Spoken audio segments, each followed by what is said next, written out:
Assalomu alaykum, hurmatli o'quvchilar.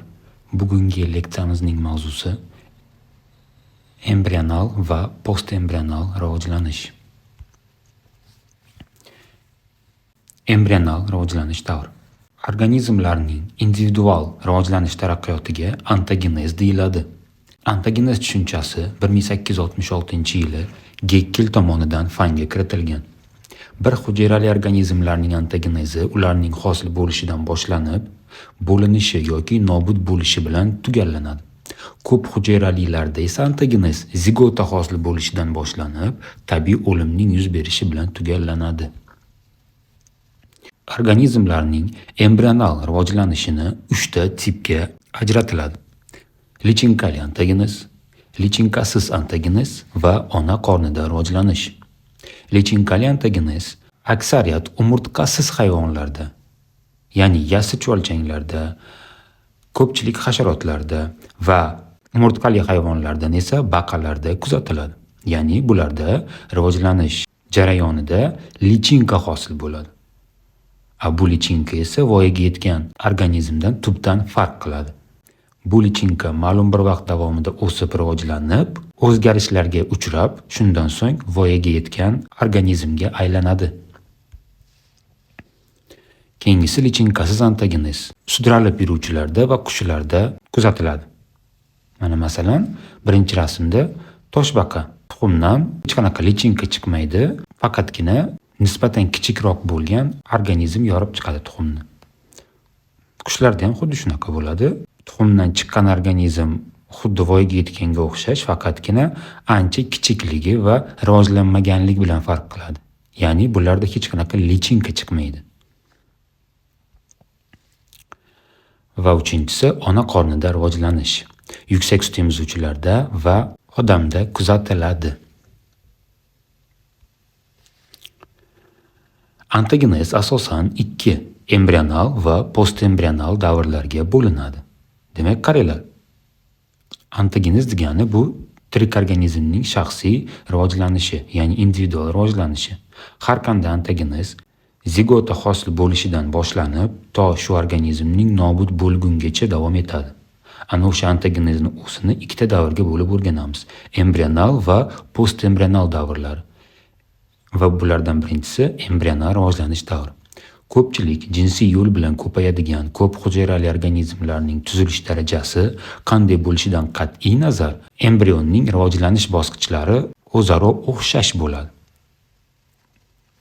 Ya'ni qaranglar, embrional rivojlanish davri zigotadan to tug'ilgungacha yoki tuxumdan yorib chiqqungacha bo'lgan davrga aytiladi. Postembrional rivojlanish davri esa bu organizm ona qornidan tug'ilganidan keyin yoki tuxumdan yorib chiqqanidan keyingi davri, bu postembrional rivojlanish davri deb ataladi.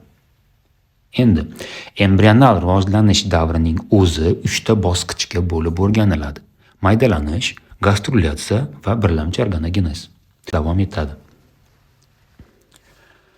Maydalanish zigota tuxum va urug' hujayralarining qo'shilishi natijasida hosil bo'ladi. Urug'langan tuxum, ya'ni zigota, ko'p hujayrali organizmlarning bir hujayralilik va dastlabki rivojlanish bosqichidir. Bir hujayrali organizmning bir necha marta ketma-ket bo'linishidan ko'p hujayrali organizm hosil bo'ladi. Tuxum hujayra urug'langach, bir necha daqiqadan keyin yadro va sitoplazma bo'lina boshlaydi. Tuxum hujayra bir-biriga teng 2 ta hujayraga, ya'ni 2 ta blastomerga bo'linadi. Tuxum hujayra birinchi marta meridian tekisligida bo'linadi. So'ngra blastomerlarning har biri yana meridian tekisligida bir vaqtda bo'linadi. Natijada bir-biriga teng 4 ta hujayra vujudga keladi. Navbatdagi bo'linish ekvator tekisligida o'tadi va 8 ta hujayra hosil bo'ladi. Keyin meridional va ekvatorial bo'linish navbatlashib 16, 32, 64 va hokazo blastomerlar hosil bo'ladi. Bular bir-biriga zich taqalib joylashgan hujayralardir. Har bo'linishdan keyin paydo bo'lgan hujayra kichrayib boradi. Shuning uchun bu jarayon maydalanish deb ataladi. Mana bu rasmda maydalanish jarayoni keltirilgan. Qaranglar mana. Mana bu yerda urug' hujayra qo'shildi tuxum hujayraga va natijada zigota hosil bo'ldi. va mana shu zigota diploid to'plamga ega bo'ladi. Ana endi ushbu zigota dastlab meridian tekisligida bo'linadi. Bu nima degani? Bu vertikaliga bo'linadi degan. Misol mana qaranglar. Ushbu zigota mamlakasiga vertikaliga bo'linadi va natijada mana bu ikkita blastomer hosil bo'ladi. Ushbu ikkita blastomer yana meridional tekislikda bo'linadi mamlakat holatda va natijada 4 ta blastomerni hosil qiladi. Ana endi ushbu 4 ta blastomer ekvator tekisligida gorizontalliga bo'linadi va natijada mana bu tarzda 8 ta hujayra hosil bo'ladi va hokazo. Maydalanish bosqichida dastlabki zigota ushbu tarzda meridional va ekvatorial bo'linishlardan o'tadi. Xo'p, shunda eslab qolinglar. Zigota dastlab meridional holatda bo'linadi va ikkita blastomerni hosil qiladi. Ushbu ikkita blastomer yana meridional bo'linadi va 4 ta blastomerni hosil qiladi.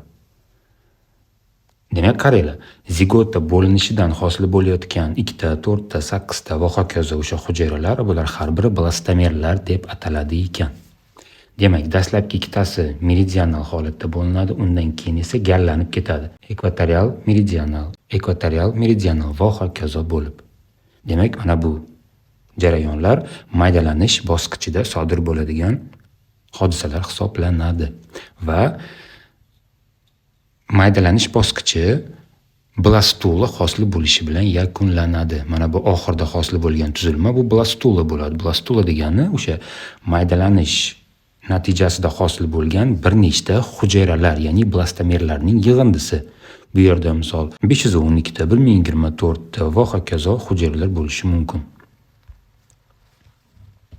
Mana bu slaydda ham mana tushuntirib berilgan. Demak, qaranglar, mana bu dastlabki zigota dastlab meridional tekislikda bo'linadi, ikkita blastomer hosil bo'ladi va yana xuddi shunday meridional bo'linib 4 ta hujayra hosil bo'ladi. Endi mana shu 4 ta hujayra esa qaranglar endi bunaqasiga, ya'ni gorizontalga, ekvatorial tekislikda bo'linyapti va 8 ta hujayra hosil bo'lyapti.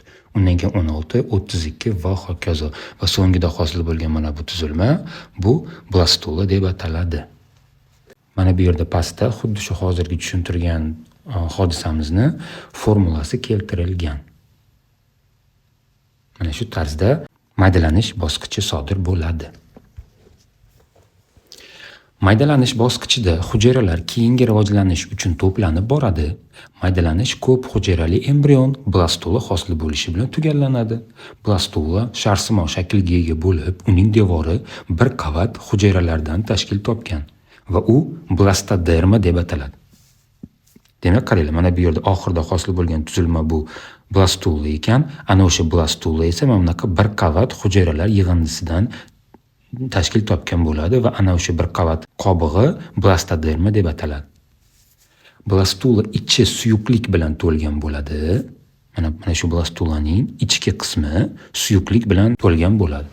Bu bo'shliq birlamchi tana bo'shlig'i, ya'ni blastosel deb ataladi. Maydalanishda mitoz sikli juda tez o'tadi. Blastomerlar o'smaydi va ular hujayralarning soni ko'paygan sari kichrayib boradi. Va yana bir narsani eslab qolinglar, har qanday blastomer bu diploid to'plamga ega bo'ladi. Chunki zigota bu diploid-ku. Blastomer bu o'sha zigotaning bo'linishidan hosil bo'layotgan hujayralar. Shuning uchun ham zigota diploid bo'lgandan keyin uning mitoz bo'linishi natijasida hosil bo'layotgan har bitta blastomerlar ham diploid to'plamli bo'ladi. Keyingi bosqich bu gastrulyatsiya bosqichi. Blastula juda ko'p hujayralardan tashkil topadi. Misol uchun lansetnikda 3000 ta hujayra bo'ladi. Keyingi rivojlanish natijasida ikkinchi bosqich gastrula boshlanadi. Gastrula bosqichida murtak 2 qavat bo'lib qoladi. Murtakning tashqi qavati ektoderma va ichki qavati entoderma deyiladi. Gastrula hosil bo'lishiga olib keladigan jarayonlar yig'indisi gastrulyatsiya deb ataladi. Ko'p hujayrali hayvonlarda 3-qavat mezoderma ham hosil bo'ladi. Faqat bo'shliqchiliklardan tashqari, eslab qolinglar, bo'shliqchiliklarga xos bo'lgan hayvonlarning mezoderma qavati bo'lmaydi. Ularda faqat 2 ta qavat bo'ladi, ektoderma va endoderma. Mezoderma, ekto va entodermaning o'rtasida birlamchi tana bo'shlig'i blastoselda joylashadi. Mezoderma qavatining hosil bo'lishi bilan murtak 3 qavatdan iborat bo'lib qoladi, ya'ni ektoderma, entoderma va mezoderma murtak varaqlari hisoblanadi. Mana bu rasm 9-sinf darsligida bor. Demak, qaranglar. Ikkinchi bosqich, ya'ni gastrulyatsiyaning mohiyati shundan iboratki, bunda qavatlar hosil bo'ladi. Haliga aytganimda ektoderma, mezoderma va entoderma qavatlarning hosil bo'lishiga asoslangan ekan ikkinchi gastrulyatsiya bosqichi. Endi qaranglar, dastlab blastula bir qavat edi, to'g'rimi? Bu maydalanish bosqichining yakunida. Ana endi gastrulyatsiyada esa ikkinchi va uchinchi qavatlar ham hosil bo'lyapti. Ana o'sha ikkinchi qavatning hosil bo'lishi jarayoni har xil hayvonlarda turli xil tarzda amalga oshadi. Ya'ni misol qaranglar. Dastlab ektoderma qavat bor edi. Mana bu yerdan chizaylik mana. Bitta qavat bor edi va ma'lum bir vaqt o'tganidan keyin ikkinchi endoderma qavati ham hosil bo'lyapti. Ko'ryapsizlarmi? Demak, bitta qavat bo'lib turib, ikkinchi va uchinchi qavatlarning hosil bo'lish jarayoni. Ushbu jarayon qanday amalga oshishini hozir gaplashamiz. Haliga aytganimday, turli hayvonlarda har xil kechadi bu jarayon. Va aynan qovakichliklarda gastrulyatsiya jarayoni hujayralar migratsiyasi hisobiga amalga oshadi. Lansetnikda blastulaning botib kirishi hisobiga, sudralib yuruvchilar va qushlarda qat-qat joylashuvi hisobiga va amfibiyalarda o'sib kirish hisobiga hosil bo'ladi ekan entoderma qavat. Keyingi slaydga o'tamiz. Mana bu yerda ham tushunib olsanglar bo'ladi. Hozirga aytganimdek, gastrulyatsiya jarayonining har xil hayvonlarda turlicha kechishi. Demak, birinchisi qovakichliklarda hujayralar migratsiyasi hisobiga hosil bo'ladi. Ya'ni qaranglar mana. Dastlab mana bir qavat hujayradan tashkil topgan edi va ana endi sekin mana ikkinchi qavatining hosil bo'lish jarayoni. Ya'ni bunda hujayra migratsiyalanadi. Ya'ni hujayralar bir tomondan ikkinchi tomonga ko'chib o'ta boshlaydi va shuni hisobiga sekin ikkinchi qavat hosil bo'ladi. Keyingisi lansetnikda blastulaning botib kirishi, ya'ni mana xuddi o'shanday bir qavat bo'lib joylashgan edi dastlab blastula va ikkinchi qavatning hosil bo'lishi uchun lansetnikda ana o'sha tashqi ektoderma qavati ichkariga botib kira boshlaydi va shuni hisobiga ikkinchi entoderma qavat hosil bo'ladi. Sudralib yuruvchilar va qushlarda esa qat-qat joylashuv bo'ladi. Xuddi o'sha tarzda mana dastlab bir qavat bo'lib joylashgan edi va sekin qavatma-qavat ikkinchi qavati hosil bo'la boshlaydi va amfibiyalarda esa o'sib kirish hisobiga amalga oshadi. Demak, mana bu 4 xil gastrulyatsiya jarayonining qaysi hayvonlarda bo'lishini eslab qolishinglar shart. Qovakichliklarda hujayralar migratsiyasi hisobiga, lansetnikda blastulaning botib kirishi hisobiga, sudralib yuruvchi va qushlarda qat-qat joylashuv hisobiga va amfibiyalarda o'sib kirish hisobiga amalga oshadi gastrulyatsiya jarayoni. Keyingi ma'lumotimiz bu ixtisoslashish. Bu embrionning ayrim qismlari va hujayralarining tuzilishi hamda vazifasi jihatidan bir-biridan farq qilishidir. Ixtisoslashish 2 xil bosqichni o'z ichiga oladi. Morfologik ixtisoslashish va biokimyoviy ixtisoslashish.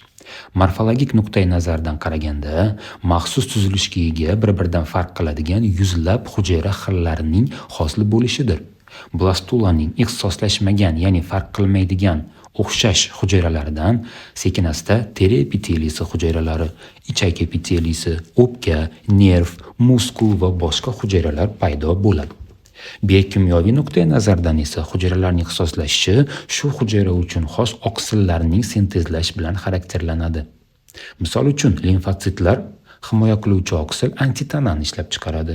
Muskul hujayralar esa qisqaruvchi oksil miazinni sintezlaydi. Demak, qaranglar, mana bu slaydda tushuntirib ketaman hozir. Ixtisoslashish bu gastrulyatsiya jarayonining bir qismi hisoblanadi. Ixtisoslashishni o'zini 2ta bosqichga bo'lib o'rganamiz ekan, morfologik ixtisoslashish va biokimyoviy ixtisoslashish. Demak, bunda nima bo'ladi? Qaranglar. Haligi gastrulyatsiya bosqichida qavatlar hosil bo'ldi, to'g'rimi? Xo'p, dastlab ana o'sha qavatlarda barcha hujayralar bir xilda joylashgan bo'ladi. Ular alohida bo'lib ajralmagan bo'ladi hali. Ana endi, чтобы to'qimalar, organlar hosil bo'lishi uchun ma'lum bir hujayralar o'zi mustaqil ravishda chiqib, alohida bo'lib funksiya bajarish kerak bo'ladi. Demak, qaranglar. Men bundan tushuntirib beraman. Morfologik ixtisoslashish bu, misol deylik, ma'lum bir hujayralar mustaqil ravishda chiqib ketadi-da, teri epiteliyasini hosil qiladi. Ma'lum bir hujayralardan esa nerv hujayrasi. Misol deylik, qaranglar. 500 ta hujayra alohida ajralib chiqadi-da, teri epiteliyasini hosil qiladi. Yana misol boshqa 800 ta hujayra alohida chiqib, nerv hujayrasini hosil qiladi. Yana boshqa 700 ta hujayra, hozir misol tariqasida aytayman, chiqib mushak hujayrasi va hokazo. Ya'ni o'sha hujayralar, ya'ni bir xil funksiyani bajaruvchi hujayralar отдельно ajrala boshlaydi bir-biridan va shuni hisobiga ma'lum bir funksiyani bajaruvchi to'qimalarni va organlarni hosil qiladi. Bu morfologik ixtisoslashish hisoblanadi. Keyingisi biokimyoviy ixtisoslashish. Ana o'sha hujayralar o'zidan oqsil sintezlay boshlaydi. Misol, limfotsitlardan antitana oqsil ishlab chiqariladi, mushak hujayrasidan aktin va miozin oqsillar ishlab chiqariladi, oshqozon hujayrasidan hazm fermentlari, oshqozon osti bezi hujayralaridan esa insulin oqsillar va hokazo. Demak, morfologik ixtisoslashish deganda hujayralar o'zaro birikib ma'lum bir organni hosil bo'lish jarayoni, biokimyoviy ixtisoslashish deganda esa o'sha organ, ya'ni o'sha to'qimalar yig'indisi o'ziga xos bo'lgan maxsus oqsillarni sintezlash jarayoni hisoblanadi. Embrionda hosil bo'lgan 3 ta qavatning har biridan maxsus organlar sistemasi rivojlana boshlaydi endi. Ya'ni ektoderma qavatidan teri qoplamalari, ya'ni teri epiteliyasi hamda uning hoslalari, nerv sistemasi va sezgi organlari, tishning emal qavati kabilar shakllanadi.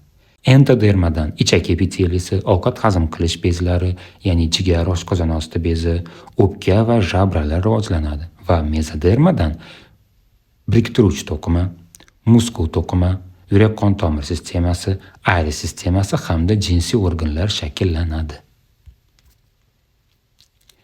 Keyingi bosqich bu organogenez bosqichi. Gastrulyatsiya yakunlanganidan keyin o'zak organlar majmui rivojlanadi, ya'ni nerv nayi, xo'rda va ichak naychasi. O'zak organlarning hosil bo'lishini neyrula bosqichi ham deb ataladi. Lancetnikda o'zak organlar quyidagicha hosil bo'ladi.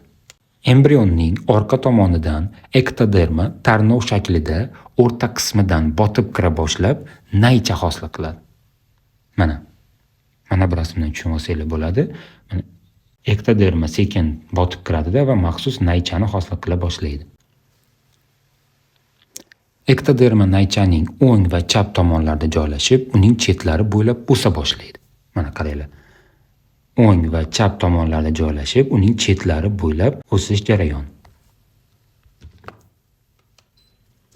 Naycha boshlang'ich nerv sistemasi bo'lib, ektoderma ostiga tushadi, uning chetlariga birikadi va nerv naychasini hosil qiladi.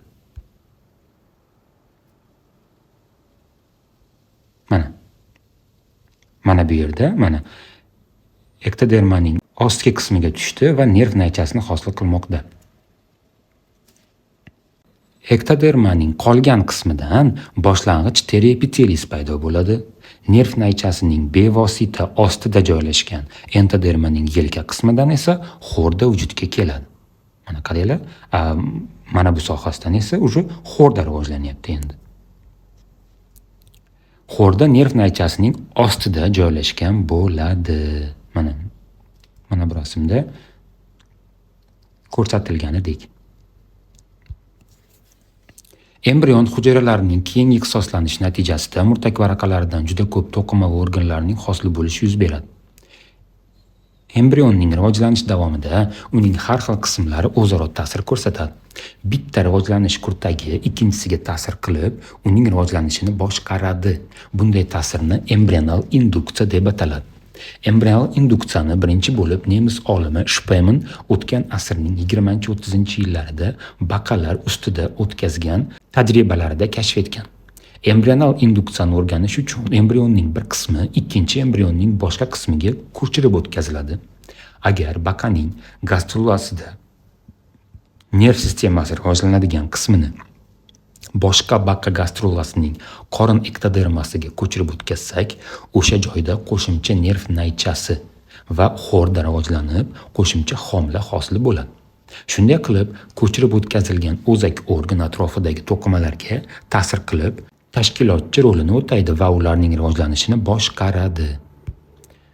Mana bu slayddan tushunib olsak bo'ladi. Mana Shpeminning o'tkazgan tajribasi. Bitta bakka embrionidagi nerv sistemasi qismini ajratib oladida, ikkinchi bakka embrionining qorin ektodermasi sohasiga o'rnatadi. Mana bunday ikkita to'qimalarni o'zaro bir-biriga qo'shadi. Mana ko'ryapsizlarmi? Va natijada ko'chirib o'tkazilgan to'qimaga uning atrofidagi boshqa hujayralar ta'sir qila boshlaydi. Va shuning natijasida ana o'sha embriondan bitta emas, balkim ikkita baqa rivojlangan. Demak, Shpeminning embrional induksiya tajribasining mohiyati shundan iboratki, qaranglar mana, bitta hujayra rivojlanishi uchun uning atrofidagi boshqa hujayralar bunga ta'sir ko'rsatadi. Va shuni hisobiga undan yangi organizm paydo bo'ladi. Postembrional rivojlanish. Postembrional rivojlanish deb tuxumdan chiqqandan yoki ona qornidan tug'ilgandan boshlab organizmning rivojlanishiga aytiladi. Postembrional rivojlanish bevosita va bilvosita rivojlanish xillariga bo'linadi. Bevosita rivojlanish bu to'g'ridan to'g'ri, ya'ni lichinka hosil qilmasdan rivojlanish deyiladi. Yana uning boshqacha nomlari ham bor, ya'ni to'g'ri rivojlanish, lichinkasiz rivojlanish va metamorfozsiz rivojlanish ham deyiladi. Bunda tuxumdan chiqqan yoki ona organizmidan tug'ilgan embrion voyaga yetgan organizmlarga o'xshaydi. Faqat unga nisbatan kichikroq bo'ladi va hali jinsi yetilmagan bo'ladi. Keyingisi bilvosita rivojlanish. Bunda lichinka hosil qilib rivojlanishga aytiladi. Uning ham yana boshqacha nomlari bor. Noto'g'ri rivojlanish, lichinkali va metamorfozli rivojlanish ham deyiladi. Bunda rivojlanishda tuxumdan qurt chiqadi, ya'ni lichinka chiqadi. Bu qurt voyaga yetgan organizmdan tuzilishi jihatidan keskin farq qiladi. Nafaqat tuzilishi, balkim ko'pincha oziqlanishi jihatdan ham farq qiladi. Masalan, kapalakni oladigan bo'lsak, kapalakning o'zi gulning nektarlarini, uning changini so'rib oziqlansa, lekin uning qurti kemiruvchi og'iz organiga ega bo'ladi. U o'simliklarning har xil qismlarini kemirib oziqlanadi. Demak, qurt oziqlanadi, o'sadi va ma'lum muddat davomida qurt organlari voyaga yetgan organizm organlari bilan almashinib boradi. Mana bu jadvalda sizlarga misol tariqasida yozib berganman, ya'ni zoologiyadagi lichinkasiz va lichinkali hayvonlar. Bularni yozib olinglar va yodlab qolinglar. Bu testlarda tushadigan ma'lumot. Bilvosita postembrional rivojlanishni bir necha misollar yordamida ko'rib chiqamiz. Masalan, assidiya degan hayvon bor. U xo'rdalilar tipi, lichinka xo'rdalilar kenja tipiga xos. Uning lichinkasi xo'rdali hayvonlarning asosiy belgilarini namoyon qiladi. Ya'ni unda xo'rda bo'ladi, nerv nayi va halqumida jabra yoriqlari bo'ladi. Lichinka suvda erkin suzib yuradi. Keyin suv tubidagi qattiqroq narsaga yopishib olib, metamorfozga uchraydi va sekin voyaga yetadi. Assidiyaning lichinkasi voyaga yetish jarayonida unda qanday o'zgarishlar sodir bo'ladi? Uning alohida dumi, xo'rdasi va muskullari yo'qolib ketadi. Nerv nayi hujayralarga bo'linib, fagotsitlarni hosil qiladi va nihoyat nerv nayidan faqatgina tugun qoladi. Voyaga yetgan assidiyaning tuzilishi umuman xo'rdali hayvonlar tuzilishiga o'xshamaydi. Mana keyingi slaydda qaranglar. Mana bu birinchi rasm, bu assidiyaning lichinkasi. Ikkinchi rasmda esa voyaga yetgan. Ya'ni assidiyaning rivojlanish davrida uning tanasi soddalashadi. Murakkablashmaydi, balkim soddalashadi. Mana qaranglar. Lichinkasi dastlab harakatchan bo'ladi, uni dumi bo'ladi, xo'rdasi, nerv nayi, muskullari va hokazo. Keyinchalik esa bu organlarning barchasi yo'qolib ketadi va u o'troq hayot kechirishga o'tadi. Assidiyaning voyaga yetgani harakatlanmaydi. Mana bu yerda ham assidiyaning lichenkalik davrining ko'rinishi va voyaga yetgan davrning ko'rinishi tasvirlangan. Amfibiyalarning lichenkalik bosqichi itbaliqdir. Itbaliq uchun jabra yoriqlari, yon chiziq organi, ikki kamerali yurak, bitta qon aylanish doirasining bo'lishi xosdir. Metamorfoz jarayonida qalqonsimon bezning tiroksin gormoni ta'sirida va lizosomalar ta'sirida itbaliqda dum va yon chiziq organlari yo'qolib ketadi. O'pka va ikkita qon aylanish doirasi rivojlanadi. Itbaliq bir qator belgilari, ya'ni yon chiziq, yurak tuzilishi, qon aylanish sistemasi, jabr yoriqlarining bo'lishi bilan baliqlarga o'xshab ketadi. Bilvosita rivojlanish metamorfozga hasharotlarning rivojlanishi ham misol bo'ladi. Qo'ng'iz kapalaklarning qurtlari tashqi tuzilishidan, hayot tarzi va yashash muhiti bilan voyaga yetgan organizmlardan keskin farq qiladi. Ularning ajdodi halqali chuvalchanglarga o'xshab ketadi. Postembrional rivojlanish davri turli muddat davom etishi mumkin. Tutipak qurtining qurtlik davri 20-24 kun davom etadi.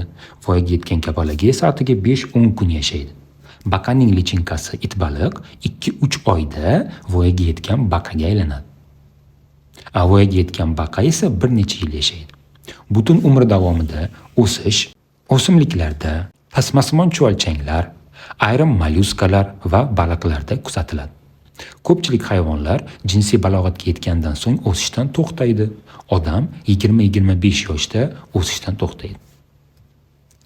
Hozirgi vaqtda bundan 50-100 yillar ilgariga nisbatan bolalar va o'smirlarning jismoniy funksiyalarining rivojlanishi ancha jadallashganligi kuzatilmoqda. Bu hodisani akseleratsiya deyiladi. Tashqi muhit omillari ta'sirining o'zgarishiga qaramay tirik organizmlarning o'z tuzilishi va ichki muhitining doimiyligini o'zgartirmasdan saqlay olish xususiyati gomeostaz deyiladi. Regeneratsiya deb organizmlarning hayot faoliyati davomida yoki biron ta'sir natijasida yashash muddati tugagan yoki shikastlangan hujayralar, to'qimalar yoki a'zolarning qayta tiklanishiga aytiladi. Anabioz. Ba'zan organizmlar hayot jarayonlarining davom etishi qiyin bo'lgan muhit sharoitlariga tushib qoladi. Shunday sharoitlarda organizm anabioz holatiga o'tadi. Bu holatdagi organizmlarda moddalar almashinuvi juda sekinlashadi yoki vaqtincha deyarli to'xtab turadi. Mikroorganizmlarning sporalari, o'simliklarning urug'lari, hayvonlar tuxumlari anabiozga misol bo'ladi. Rivojlanishning umumiy qonuniyatlari, genetik qonun va embrionlarning o'xshashlik qonuni. Umurtqalilarning dastlabki rivojlanish bosqichlari juda o'xshashdir. Bu dalillar Karl Baer tomonidan embrionlarning o'xshashlik qonunida ilgari surilgan. Endi qaranglar. Nima degani embrionlarning o'xshashlik qonuni? Mana bu rasmga e'tibor beramiz. Qaranglar, bu yehidna, kenguru, bug'u, mushuk, odam va maymun. Demak, bularning barchasi boshqa turlarga xos. Ko'ryapsizlarmi? Hammasi boshqa hayvon.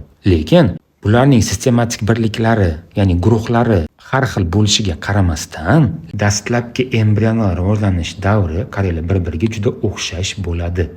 Aynan mana shu hodisa embrionlarning o'xshashlik qonuni deyiladi. Misol, yehidna, kenguru, bug'u, odam hammasi har xil tur hisoblanadi. Lekin ularning embrionlari dastlabki bosqichida bir-biriga o'xshash. Embrionlarning o'xshashlik qonunining isboti embrion dastlabki rivojlanish davrida tip uchun umumiy belgilari jihatida o'xshash bo'ladi.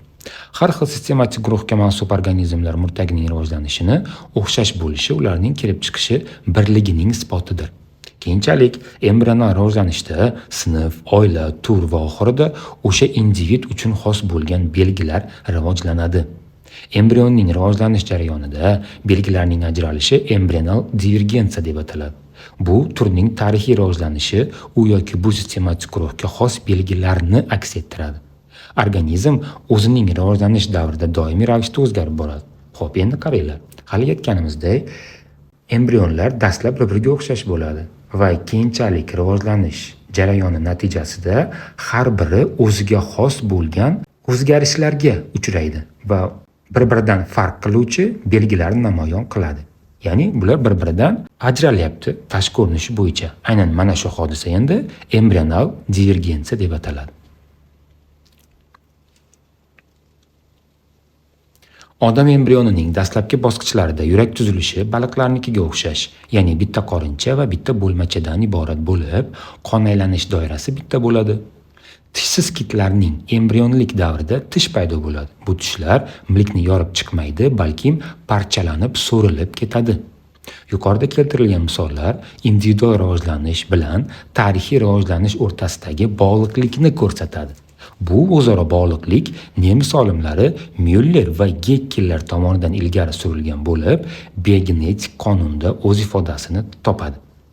Har bir individ o'zining individual rivojlanishida, ya'ni ontogenezida o'z turining rivojlanish tarixini, ya'ni filogenezini qisqacha takrorlaydi.